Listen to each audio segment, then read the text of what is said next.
For 8 iconic seasons, Tom Selleck charmed millions of viewers as the Ferrari-driving detective on Magnum. PI fans thought they knew every single detail about the hit show, from the tropical Hawaiian action to Magnum's signature style. But behind the scenes, Tom Selleck was quietly keeping a massive secret that completely reshaped his experience on set. Decades later, the legendary actor finally broke his silence, revealing a shocking truth that flew right past even the show's most dedicated fans. So what was Tom Selleck hiding from the world during his time on the show? Join us as we uncover the truth. Magnum was almost a completely different character. After spending 8 unforgettable seasons watching Thomas Magnum charm his way through Hawaii, it's hard to imagine anyone else in the role or even a different version of the character. The easygoing private investigator with the quick wit, unmistakable mustache, and relaxed confidence became one of television's most recognizable heroes. But as Tom Selleck eventually revealed, the Magnum audiences fell in love with almost never existed. Long before cameras started rolling, the character looked completely different. In fact, if the original plan had gone ahead, Magnum might have felt more like a polished secret agent than the relatable investigator fans came to adore. It was a decision made behind closed doors that could have changed the entire series before it ever reached television. So how did one actor completely reshape the show's leading man? It all started the moment Tom Selleck read the script. When Thomas Magnum was first created, the writers envisioned someone who closely resembled James Bond. He was meant to be smooth, sophisticated, impeccably dressed, irresistible to women, and almost impossibly perfect. On paper, it sounded like the formula for another stylish action hero. Tom Selleck, however, wasn't convinced. The more he studied the character, the more he felt something was missing. Magnum looked impressive, but he didn't feel real. There was little room for flaws, awkward moments, or the kind of personality audiences could genuinely connect with. Instead of playing another untouchable hero, Selleck believed viewers would respond far better to someone who felt like an ordinary man thrown into extraordinary situations. Rather than quietly accepting the role as written, he approached the writers with a bold suggestion. He wanted Magnum to be more relaxed, more approachable, and even a little rough around the edges. Instead of borrowing from James Bond, Selleck drew inspiration from Jim Rockford of the Rockford Files, a detective who relied on charm, instinct, and determination rather than effortless perfection. At first, the writers weren't eager to abandon their original vision. They had spent months developing the character and weren't sure such a dramatic change would work. But as discussions continued, they realized Selleck's version offered something their original script didn't: a hero viewers could actually see themselves in. That single decision ended up defining the entire series. The laid-back Magnum audiences embraced wasn't the character the writers originally imagined. He was the character Tom Selleck fought to create. And looking back, it's difficult to imagine the show becoming the cultural phenomenon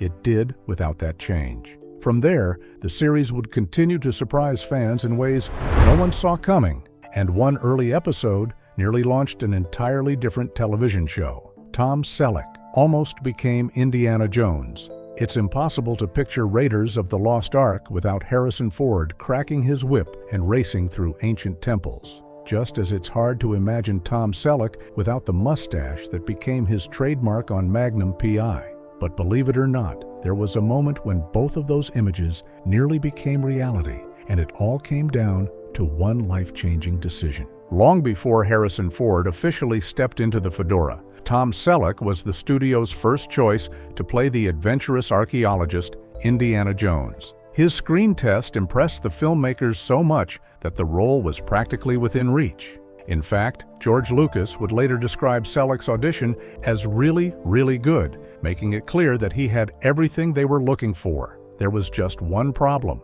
Selleck had already signed a contract to star in Magnum PI, and that agreement prevented him from accepting the film. With his television commitments locked in, he reluctantly had to walk away from what would become one of the biggest movie franchises in history. Then came the twist nobody could have predicted. A writer's strike delayed production on the first season of Magnum PI, meaning Selleck suddenly would have had the time to film Raiders of the Lost Ark after all. But by then, it was too late. He had already withdrawn from consideration, and the opportunity had slipped away. Harrison Ford ultimately landed the role, forever becoming the face of Indiana Jones, while Selleck remained the star of one of television's biggest hits. Looking back, it's one of Hollywood's greatest what-if stories. Had the timing been just slightly different, movie history and television history might have looked completely different. As fascinating as that missed opportunity was, it wasn't the only surprising connection Magnum, PI, had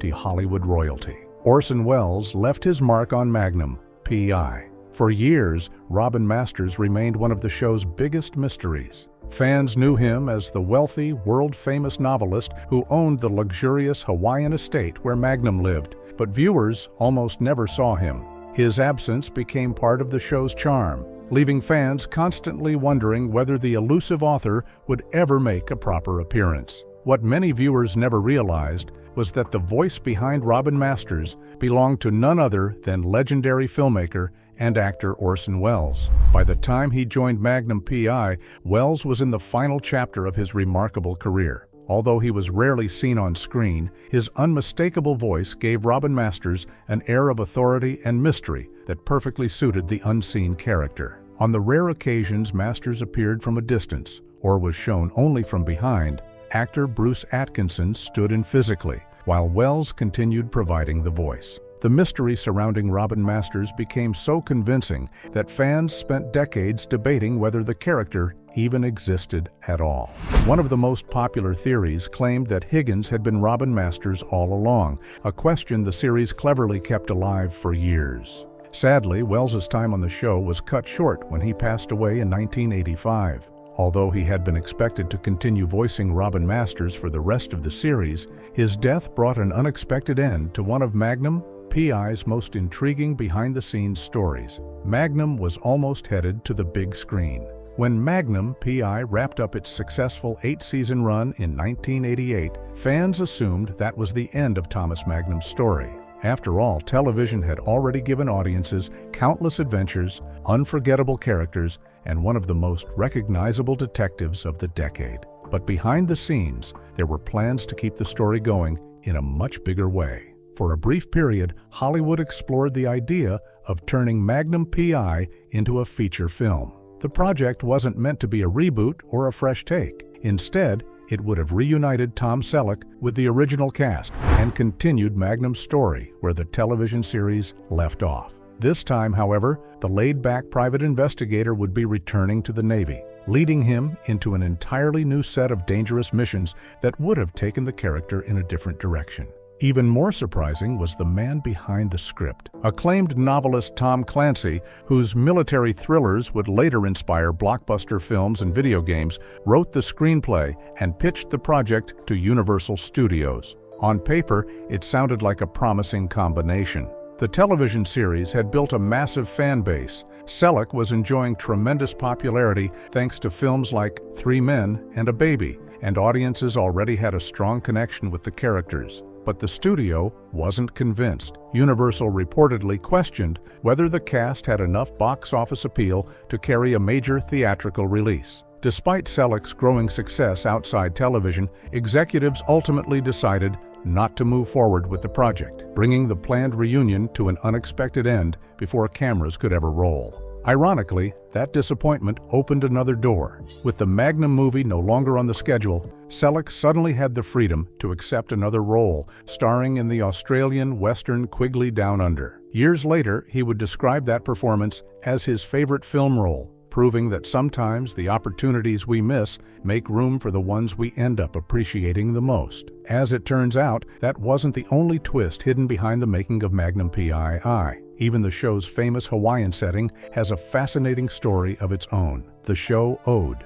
Its Hawaiian home to Hawaii 5-0. For many fans, Hawaii became just as important to Magnum PI as Thomas Magnum himself. The breathtaking beaches, mountain roads, and tropical scenery weren't simply beautiful backdrops. They became part of the show's identity, giving it a relaxed atmosphere that set it apart from other action series of the era. But there was another reason the series ended up in paradise. In 1980, CBS's long-running hit, Hawaii 5-0, came to an end after more than a decade on the air. Rather than allowing its Hawaiian production facilities and sound stages to sit unused, the network looked for another series that could make the most of them. That series became Magnum PI. By keeping production in Hawaii, CBS was able to reuse existing facilities while creating a fresh show that showcased the islands in an entirely different way. Instead of following an elite police task force, viewers now experienced Hawaii through the eyes of a charismatic private investigator who blended mystery, action, humor, and island life into one unforgettable package. The connection between the two shows wasn't completely hidden either. Magnum PI even included references to legendary Hawaii Five-0 detective Steve McGarrett, giving longtime viewers a subtle nod to the series that helped pave the way. Although McGarrett never made an appearance, the shared history between the two productions remains one of television's most interesting behind-the-scenes connections. Of course, there was one part of Magnum PI that became just as famous as the Hawaiian scenery. Magnum almost drove a Porsche instead of a Ferrari. The moment Thomas Magnum pulled up in his bright red Ferrari, television history was made. The sleek sports car became almost as recognizable as Selleck's famous mustache, turning the Ferrari 308 GTS into one of the most iconic vehicles ever featured on television. But believe it or not, that nearly didn't happen. Before settling on Ferrari, producers originally wanted Magnum behind the wheel of a Porsche. There was just one unexpected problem that no one had fully considered. Tom Selleck simply didn't fit. Standing at an impressive 6'4", Selleck found the Porsche far too cramped. At the time, Porsche reportedly refused to modify its vehicles for filming,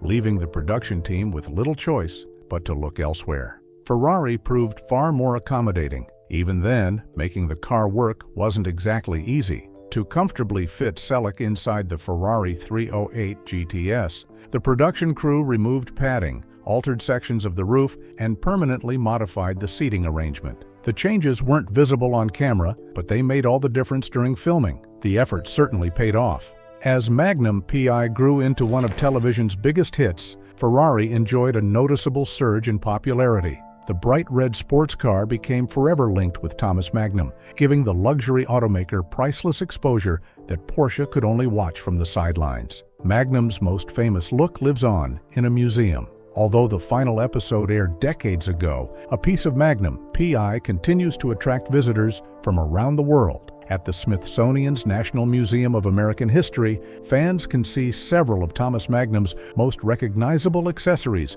preserved alongside some of television's most treasured artifacts. The centerpiece of the collection is Magnum's unforgettable Jungle Bird Hawaiian shirt, instantly recognizable with its bold red background, tropical banana leaves, and bright blue parrots. It's the shirt most closely associated with the character and remains one of the most iconic costumes in television history. The display also includes Magnum's Detroit Tigers baseball cap and the distinctive signet ring worn by Magnum and his fellow Vietnam veterans, symbolizing the lifelong bond they shared after their military service. Making the collection even more meaningful, Tom Selleck personally donated these pieces to the Smithsonian in 2011, ensuring that one of television's most beloved characters would always have a place in American pop culture history. The legacy of Magnum PI went far beyond the screen. When Magnum PI premiered in 1980, America was still grappling with the lasting impact of the Vietnam War. The conflict had divided the country, and many veterans returned home to a society that often misunderstood them. Television reflected those attitudes, frequently portraying Vietnam veterans as troubled, unstable, or unable to adjust to civilian life. Magnum PI decided to tell a different story. Rather than defining Thomas Magnum by the war, the series treated his military service as just one part of who he was. He wasn't portrayed as a broken hero or a walking stereotype.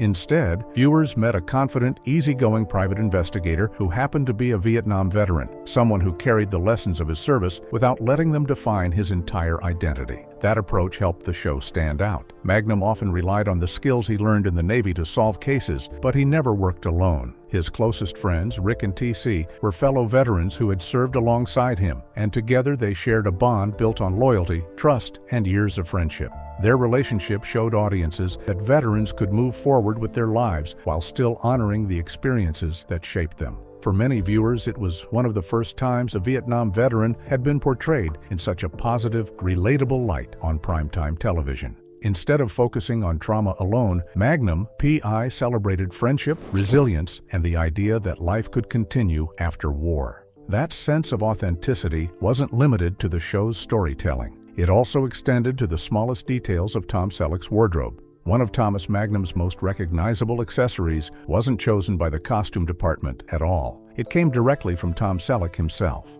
Throughout the series, Magnum was rarely seen without his Detroit Tigers baseball cap, a piece that eventually became just as iconic as his Hawaiian shirts and trademark mustache. While many fans assumed it was simply part of the character's look, the cap reflected Selleck's real-life passion for his favorite baseball team. A lifelong Detroit Tigers fan, Selleck worked with the writers to incorporate the team into Magnum's everyday style. At first, they weren't entirely convinced. Pairing colorful Hawaiian shirts with blue jeans and a Tigers cap seemed like an unusual combination, and some wondered whether the look would resonate with audiences. Those concerns disappeared almost immediately. Viewers embraced Magnum's casual style, turning it into one of the most recognizable looks on television.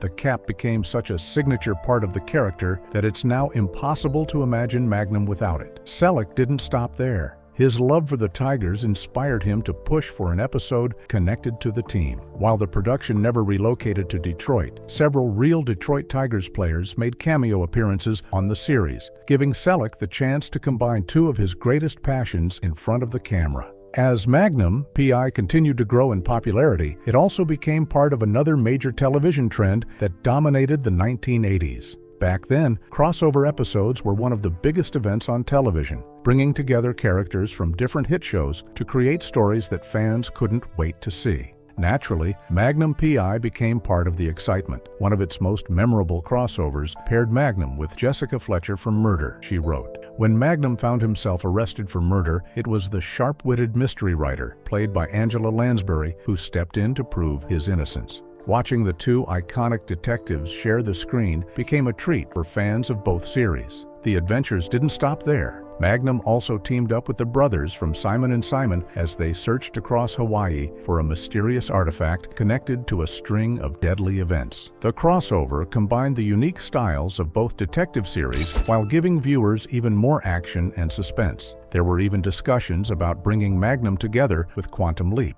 Unfortunately, those plans never became reality because Magnum P.I. ended before the crossover could move forward, leaving fans to wonder what might have been. Even before viewers saw Magnum racing through Hawaii in his Ferrari, however, they knew exactly what show they were watching. The opening notes of the Magnum P.I. theme song became instantly recognizable, turning one television intro into a cultural phenomenon. Surprisingly, that famous theme almost never existed. The series originally debuted with a different opening theme, but producers felt it lacked the excitement and energy they wanted. To fix the problem, they turned to legendary television composer Mike Post, whose resume already included unforgettable themes for The Rockford Files, The A-Team, The Greatest American Hero, and later, Quantum Leap. It proved to be the perfect decision. Post's new composition captured the adventurous spirit of the series so perfectly that it became a hit far beyond television. The theme climbed to number 25 on the Billboard Hot 100, earned regular radio airplay beginning in 1982,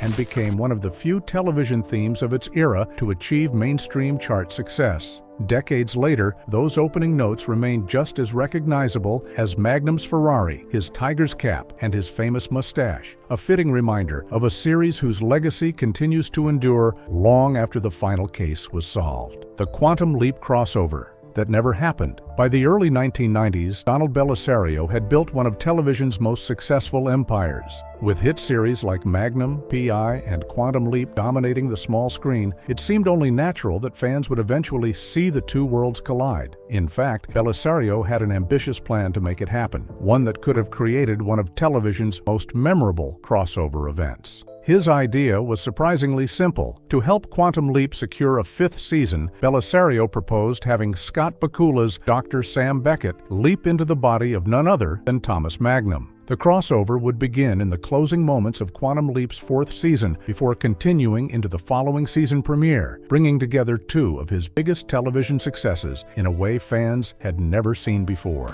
On paper, it sounded like the perfect ratings boost. There was just one problem. The entire idea depended on Tom Selleck agreeing to take part, and that agreement never came. According to Selleck's publicist at the time, the actor was never formally approached about the crossover. Instead, discussions remained uncertain, with the publicist explaining, "We're hoping it's on hold. We don't have an answer." Without Selleck's involvement, the project quickly lost momentum. By then, Magnum P.I. had already ended its television run, and Selleck had moved on to other projects, making the crossover even more difficult to coordinate. With no clear path forward, Belisario quietly shelved the idea, and Quantum Leap ultimately returned for its 5th season without Thomas Magnum ever entering the story. Still, the concept never completely disappeared. Before the plans were abandoned, production even filmed test footage of Scott Bakula dressed as Thomas Magnum.